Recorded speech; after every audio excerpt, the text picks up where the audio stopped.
በቅርቡ የታይላንድና ካምቦዲያ ግጭት እንዲሁም የህንድና ፓኪስታን መወነጃጀልና ዛቻ ውጥረት የጎበኛት እስያ አሁን ደግሞ በታይዋንና በቻይና በኩል ቀጠናዊና አህጉራዊ እንዲሁም ዓለም አቀፋዊ ጫናዎች የሚያባብስ ጉዳይ ብቅ ያለባት ይመስላል።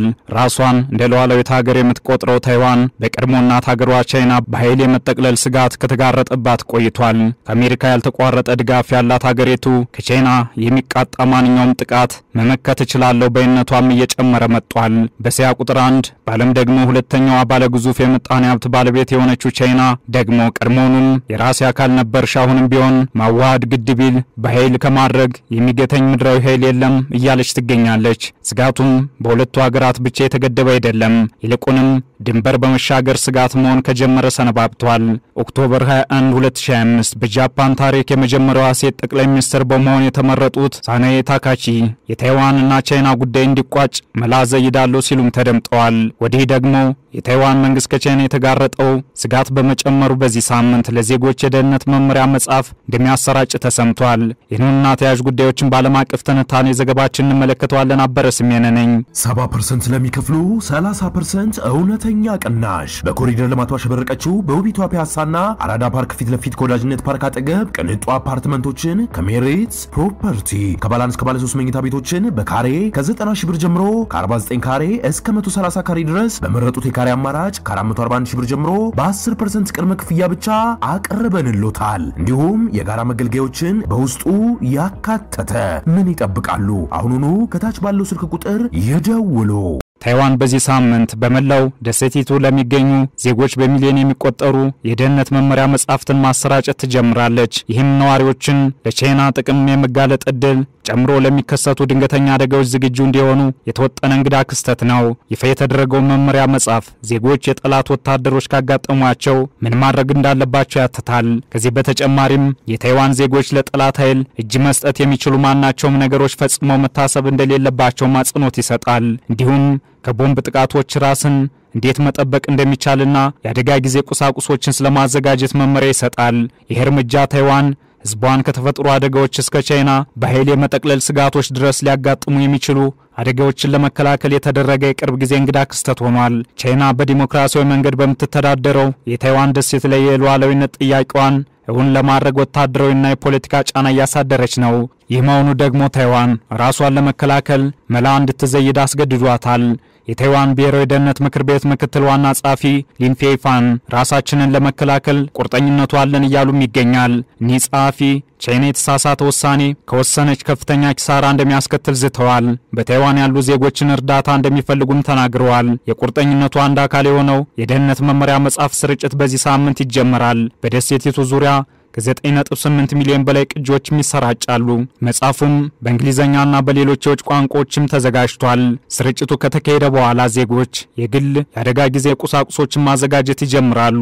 ቻይና ታይዋንን በዲሞክራሲያዊ መንገድ የግዛቱ አካል በማድረግ እንደምታስተዳድርም ትናገራለች። በዲሞክራሲያዊ መንገድ ካልሆነ ደግሞ ታይዋን ለመቆጣጠር የኃይል እርምጃ እንደምትወስድም ዝታለች። ሆኖም የታይዋን መንግስት ደግሞ የቻይናን ግዛት ጥያቄ ውድቅ አድርጓል። የወደፊት ዕጣ ፈንታቸውን መወሰን የሚችሉት የታይዋን ዜጎች ብቻ መሆናቸውንም ጠቁመዋል። መመሪያው ታይዋን ሊያጋጥሟት የሚችሉትን ሁኔታዎች ይዘረዝራል። የባህር ውስጥ ኬብሎችን ውድመት መከላከልና የሳይበር ጥቃቶችን ማክሸፍ እስከ በታይዋን መርከቦች ላይ የሚደረግ ምርመራ ብሎም ከጥቃት እስከ አጠቃላይ ወረራ ድረስ ይዘረዝራል። ሊ እንዳሉትም ታይዋን ቀድሞውንም በቻይና ጥቃት እያጋጠማት ነው። ይህም የሳይበር ጥቃቶችን፣ ሰርጎ መግባትን፣ የተሳሳቱ የመረጃ ዘመቻዎችንና በደሴቲቱ አቅራቢያ ወታደራዊ ወረራዎችን ያካትታል።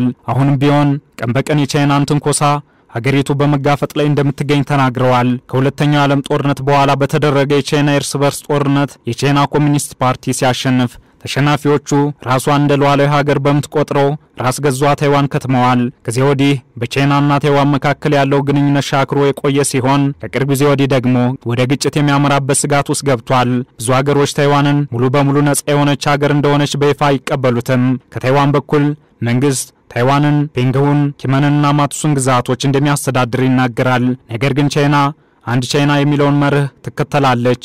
አሁንም ቢሆን አንድ ቻይና ብቻ እንዳለችና ታይዋን የዚህ አካል እንደሆነች ተናገራለች። በታይዋን በኩል ፕሬዝዳንት ቺንግቴ መንግስታቸው የታይዋንን የወደፊት ዕጣ ፈንታ መወሰን ያለባቸው የታይዋን ዜጎች ብቻ ናቸው ሲሉም ይደመጣሉ። ታይዋን ዲሞክራሲያዊ ስርዓቷን እና የራሷን ነጻነት መጠበቅ ትፈልጋለች። በዓለም አቀፍ የቴክኖሎጂ ዘርፍ ቁልፍ ሀገር ተደርጋ የምትወሰደው ታይዋን ከአሜሪካ ከፍተኛ ድጋፍ አላት። በምስራቅ እስያ መገኘቷም ለቻይና ለአሜሪካና ለጎረቤት ሀገራት ስትራቴጂካዊ ጠቀሜታዋ የጎላ እንዲሆን አድርጎታል። የቻይና ወታደራዊ ጫና እየጨመረ በመምጣቱ ጦርነቱ የማይቀር ነው የሚለው መላምት ከመቼውም ጊዜ በላይ ጨምሯል። በአሁኑ ወቅት እየታዩ ያሉ የእርስ በርስ መተነኳኮሶች የሚቀጥሉ ከሆነም መገመት የማይቻል መዘዝ እንዳለው ይታመናል። ይህ ከሆነ ደግሞ መዘዙ ለጎረቤት ሀገራት የማይቀር በመሆኑ ጃፓን በጉዳዩ ላይ ደጋግማ ማሰብ ከጀመረችም ሰነባብታለች። በታሪክ የመጀመሪያዋ ሴት ጠቅላይ ሚኒስትር የሆኑትና ከተመረጡም አንድ ወር ለመድፈን የተቃረቡት ሳናይ ታካቺ የታይዋንና ቻይና ጉዳይ እንዲቋጭ መላ ዘይዳለው ሲሉም ተደምጠዋል። ጃፓን ከቻይና ጋር በታይዋን ላይ የተባባሰ የመጣውን ግጭት ለመፍታትም ተንቀሳቅሳለች። ጠቅላይ ሚኒስትሯ በዚህ ወር ጃፓን ህግ አውጪዎች የቻይና ጥቃት የጃፓንን ህልውና አደጋ ላይ የሚጥል ጥቃት ወታደራዊ ምላሽ ሊያስገኝ እንደሚችልም ተናግረው ነበር። በእርግጥም ከርሳቸው በፊት በነበሩ አስተዳደሮች እንዲህ አይነት ሁኔታ የተለመደ አይደለም። አዲሷ ጠቅላይ ሚኒስትር ግን የቀደመውን ልማድ በሰበሩበት ንግግራቸው ራስ ገዟን ደሴት ቻይና ከማበሳጨት እንድትቆጠብ አሳስበዋል። ያም ቢሆን ግን ጃፓን ቻይናና ታይዋን መስማማት የሚችሉበት ሁኔታ ለማመቻቸት እየጣረች መሆኑን ጠቅላይ ሚኒስትሯ ተናግረዋል። የጃፓን የውጭ ጉዳይ ሚኒስትር ማሳኪ ሳናይ የቻይናቻቸው ሊዩ ጂንሶንግ ለማግኘት ወደ ቻይና ተጉዘዋል። ሚኒስትሩ ቻይና ግንኙነትን የሚያበላሹ ድርጊቶችን ከመፈጸም እንድትታቀብ ያስጠነቅቃሉ የሚለው ግምትም ከፍ ብሏል። ታይዋን ከጃፓን ዮናጊኒ ደሴት በ110 ኪሎ ሜትር ርቀት ላይ የምትገኝ መሆኑ ጃፓን ከጥፋቱ እንደማታመልጥ በአመክንዮ ይቀርባል። ጃፓን ከፍተኛውን የአሜሪካ ወታደራዊ ኃይል ክምችት የምታስተናግድ መሆኑም ለታይዋን ድጋፍ ከመስጠት አሜሪካ ፍላጎት እንዳትለይ ያስገድዳታል። የጃፓን ካቢኔ ዋና ጸሐፊ የቻይና ወገን ተገቢውን እርምጃ እንዲወስድ አጥብቀን ጥያቄ አቅርበናልም ብለዋል። በተለይም ቻይና ዜጎቿ ወደ ታይዋን እንዳይጓዙ የወጣችው የጉዞ ማስጠንቀቂያ ከስትራቴጂካዊ ጥቅም ጋር የማይጣጣም መሆኑንም ተናግረዋል። ጃፓን በታይዋንና ቻይና መካከል ያለውን መቃረን ለመፍታት እየሰራች በምትገኝበት በዚህ ወቅት የቻይናው ጠቅላይ ሚኒስትር ሊ ኪያንግ አዲሷን ጠቅላይ ሚኒስትር የማግኘት ፍላጎት የላቸውም እየተባለ ይገኛል። ይልቁንም ጠቅላይ ሚኒስትሯ የተሳሳቱ ንግግሮችን ከማድረግ መቆጠብ እንዳለባቸው አሳስበዋል። ይህ መባሉም የጃፓን ልፋት መና ከማስቀረቱ ባለፈ በቻይናና ታይዋን መካከል ያለው ፍጥጫ ወደ ግጭት ያመራል የሚለውን መላምት አግዝፎታል። ዓለም አቀፍ ትንታኔ ዘገባውን ስናዘጋጅ ሮይተርስ፣ ዘ ጋርዲያንና ቢቢሲን በዋቢነት ተጠቅመናል።